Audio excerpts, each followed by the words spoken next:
नमस्कार दोस्तों, आज मैं आपको पौष कृष्ण गणेश चतुर्थी व्रत की कथा सुनाने जा रही हूँ। प्रेम से बोलिए गणेश भगवान की जय हो। पार्वती जी ने पूछा, हे पुत्र, पौष में किस गणेश की पूजा किस तरह से करनी चाहिए और उस दिन क्या भोजन करना चाहिए, उसे आप संक्षेप में बतलाइए। श्री गणेश जी ने कहा, हे महादेवी, पौष मास की चतुर्थी विघ्न नाशनी होती है। उसमें लंबोदर नामक गणेश जी की पूजा करके भोजन के रूप में केवल गौमूत्र ही पीना चाहिए। व्रती को पूर्वोक्त विधि से पूजन करना चाहिए, अर्थात दिन भर शांत भाव से निराहार रहकर व्रत करें, दिन में न सोएं, ब्रह्मचर्य का पालन करें, रात्रि में पूजन के बाद ब्राह्मण भोजन करावें, दुग्ध निर्मित खीर में शुद्ध घी मिलाकर गणपति मंत्र से हवन करें तो वह शासक को भी अपने वशीभूत कर सकता है। इस संबंध में हम आपको एक प्राचीन कथा सुनाते हैं। एक बार रावण ने सभी देवताओं को जीतकर मदांध हो संध्या कर रहे बलि को पीछे से जाकर पकड़ लिया। बलशाली बलि रावण को अपनी कोख में दबाए हुए आकाश मार्ग द्वारा किष्किंधापुरी में आया और इस बंदी रावण को अपने पुत्र अंगद के लिए खिलौने के रूप में दे दिया। रावण के गले में रस्सी बांधकर अंगद ने उसे नगर में घुमाना शुरू कर दिया।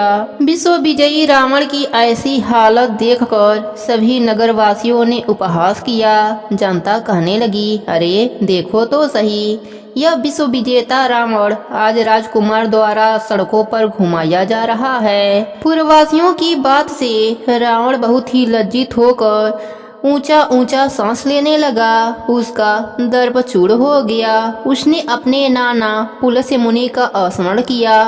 अपने नाती की दीन पुकार से मुनि को आश्चर्य हुआ कि उसके नाती की ऐसी दशा कैसे हो गई। अत्यंत गर्व करने से देव, दानव, मनुष्य आदि सभी का पतन अवश्य ही होता है। रावण के समीप आकर मुनि ने पूछा कि तुमने मुझे क्यों याद किया है। रावण ने कहा, हे नाना जी, देवताओं को जीतने के कारण गर्व करने से मेरी यह दुर्दशा हुई है। मैंने संध्या करते हुए एक वानर राज को देखा। पश्चिमी महासागर के तट पर मैंने उसे पीछे से पकड़ने की चेष्टा की, परंतु मैं ही उसके द्वारा पकड़ लिया गया।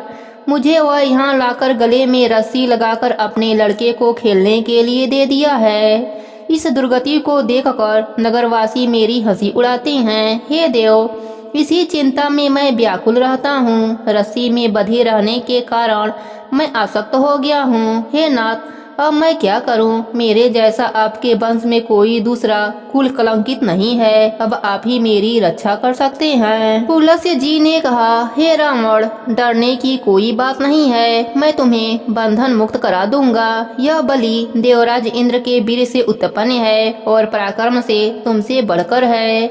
इसकी मृत्यु महाराज दशरथ के पुत्र श्री राम जी के हाथों होगी। हे राक्षस राज, यदि तुम बलि के बंधन से छूटना चाहते हो तो मेरी बात मानकर संकट नाशन गणेश जी का व्रत करो। प्राचीन काल में वृत्तासुर की हत्या के प्रायश्चित स्वरूप इंद्र ने भी इस व्रत को किया था, अतः तुम भी इस संकट नाशन व्रत को करो। बहुत शीघ्र ही तुम्हारा कलेश दूर होगा। इस प्रकार आदेश देकर ब्रह्म ऋषि वन में चले गए और इधर रावण ने व्रत का अनुष्ठान किया।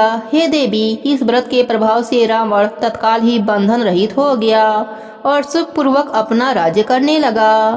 भगवान कृष्ण कहते हैं कि हे युधिष्ठिर, आप भी इस व्रत को कीजिए। इस व्रत के प्रभाव से समस्त शत्रुओं का संहार करके आप अपने उत्तम राज्य को प्राप्त कर लेंगे। श्री कृष्ण जी की बात सुनकर युधिष्ठिर ने विधि पूर्वक पौष कृष्ण चतुर्थी का व्रत किया और इस व्रत के प्रभाव से उन्होंने अपने राज्य को पुनः प्राप्त कर लिया।